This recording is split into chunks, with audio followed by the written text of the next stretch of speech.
Mời mọi người ăn tiết canh ấy cùng mình nha. Đây, hôm nay là có món gì đây? Lá mốc mật nha. Đấy, lần này là làm món tiết canh rồi. Tiết canh lá mốc mật. Đấy. Nó rang lên thì nó cũng thơm lắm, nhưng mà mình phải ăn cái lá tươi sống này. Tiết canh này chuyện thật.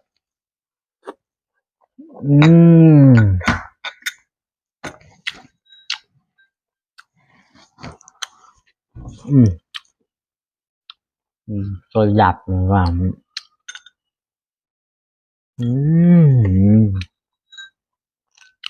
Vừa lạt này, vừa lá mốc mật này. Thơm cực kỳ luôn.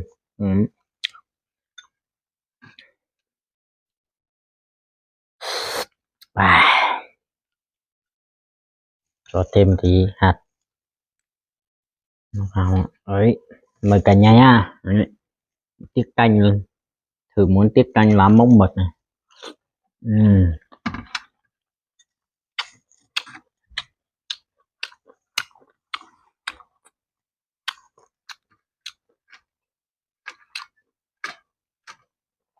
Rất là thơm luôn. Đấy. Làm này rang lên thì nó còn thơm hơn nữa.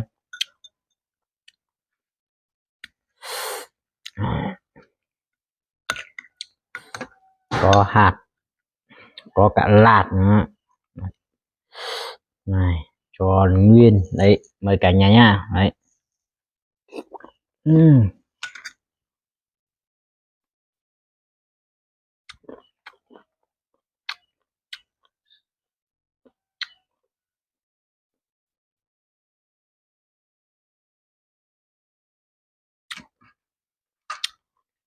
Có lá mốc mật này thì không cần phải ăn rau thơm đâu cả nhà ạ.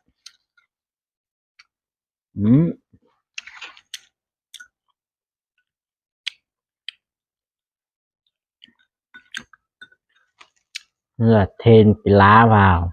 Ok. Mời cả nhà.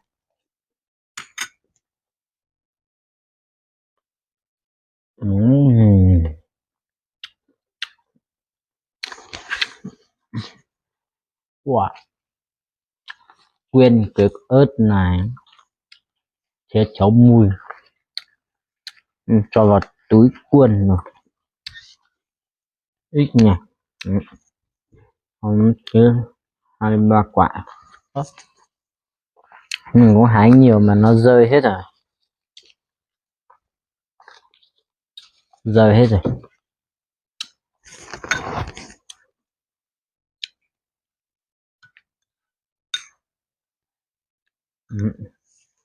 Thêm một tí lạp vào nữa. Có ớt rồi thêm lạp, xong là thêm này, một lá mốc mật nó cho vào. Đấy, ngon chưa?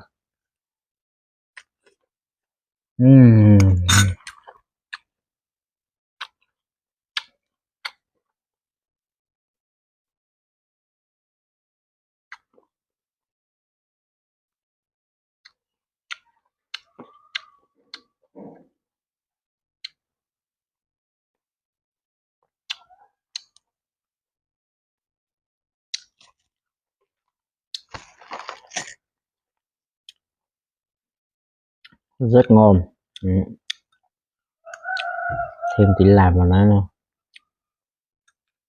Lần này là ăn nhiều lạc ấy.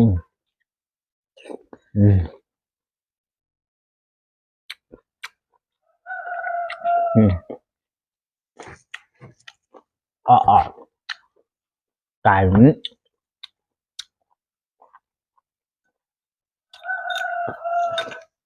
Ớt bé nào không phải không cay đâu, ớt bé này cay hơn cái ớt to nha.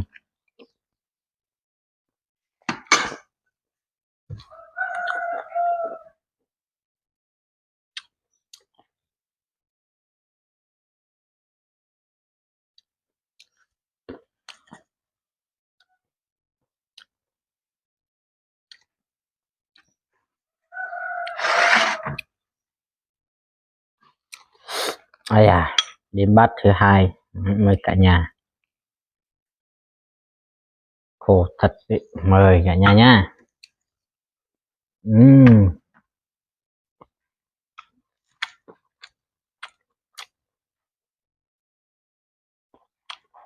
Ừm.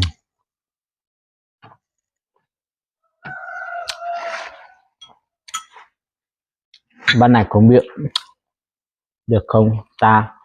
Đây này. Chuẩn bài luôn. Úp cái lạt rồi.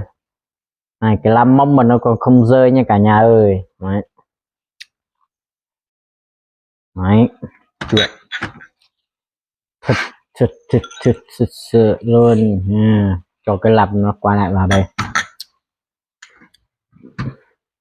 Được một bát tiết canh chuẩn bài thế này không phải đơn giản đâu.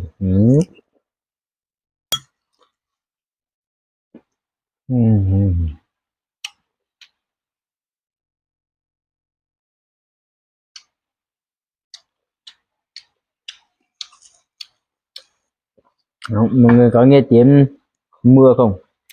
Đấy, chỗ mình hiện giờ đang mưa nha.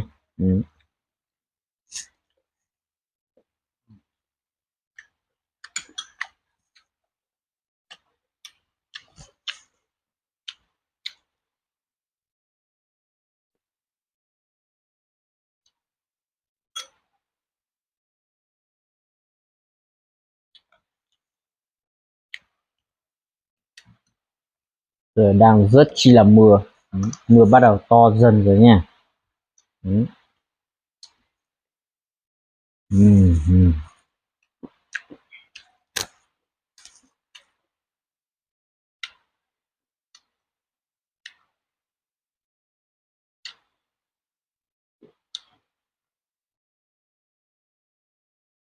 Lá móc mình là không phải trồng đâu nha cả nhà. Lá móc mình là tự nhiên, nó ở trên núi đá tự nhiên không.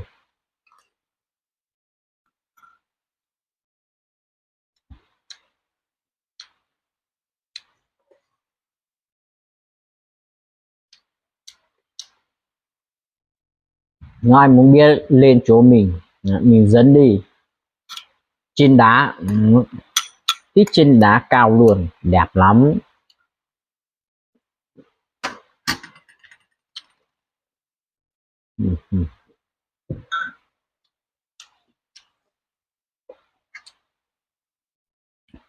Thử cái bát này xem nó có rơi không nha.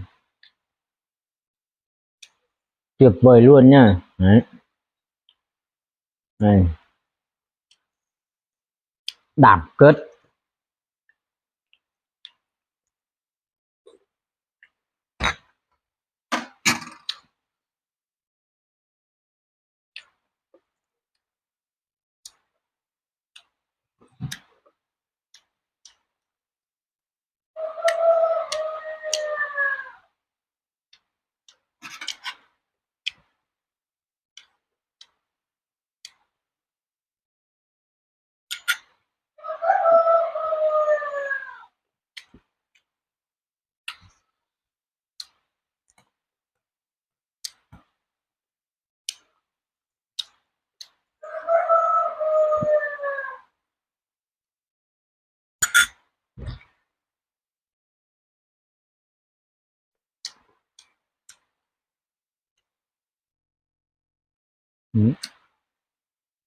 Dạ.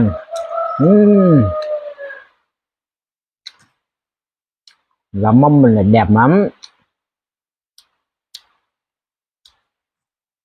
Lá này mà nướng thì không phải nói rồi.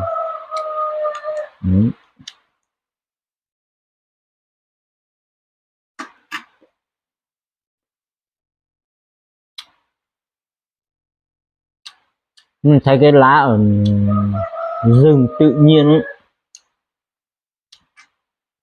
nó cũng như cái họ trồng ấy, nhưng mà cái cây họ trồng thì cái quả nó hơi có lông một tí, với lại chua hơn nha. Còn cái lá ở cái cây mông mà nó ở rừng ấy, thì cái quả chín rồi thì nó không chua mấy, nó có vị ngọt.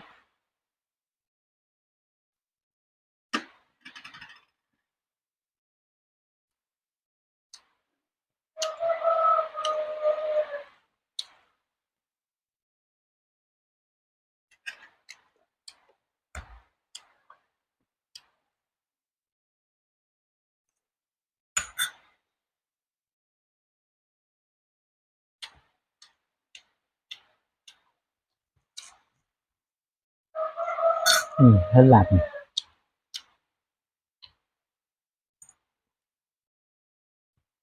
Có nhiều bạn bình luận ấy bảo là người Mông hay người Dao ấy thì mình là người Mông nhé, không phải người Dao đâu cả nhà. Người Dao thì cái áo này nó khác hơn, cái hoa văn này chỉ có người Mông mới có nha.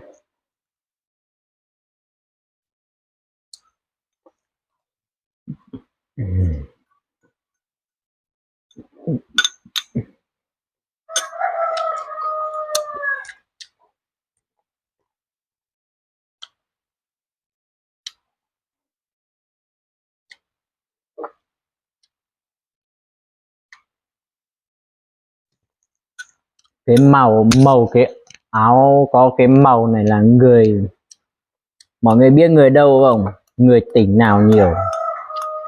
Đấy, người Yên Bái là cái áo này là hầu như là nhiều nhé. Còn Sơn La đi là cái áo này màu vàng.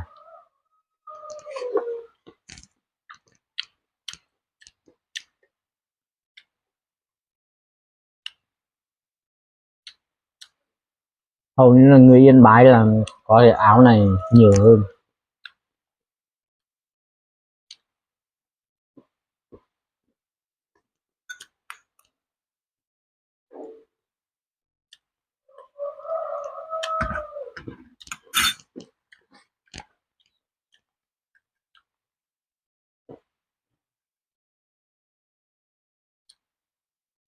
À. Mọi người mình ăn đến đây rồi nha. Còn cái bát này để dành cho bà vợ của mình. Hôm nay mưa là bà đi chơi rồi, đi bắt wifi xem mạng. Là mình để bát này cho bà, mình ăn 3 bát thôi. Thì bà về bảo làm bao nhiêu bát tiết canh, bảo làm 2 bát. Đấy, mình ăn 2 bát rồi, để một bát vợ là làm 3 bát. Thế thôi, đúng không? Còn cái lá mốc mà này mình để rồi mình cũng để thịt cho vợ, xong rồi thì vợ nướng nhá. Hẹn gặp mọi người clip tiếp theo nhé. Mong rằng mình sẽ cố gắng làm hài lòng tất cả quý vị khán giả trên kênh Chú Vàng Channel.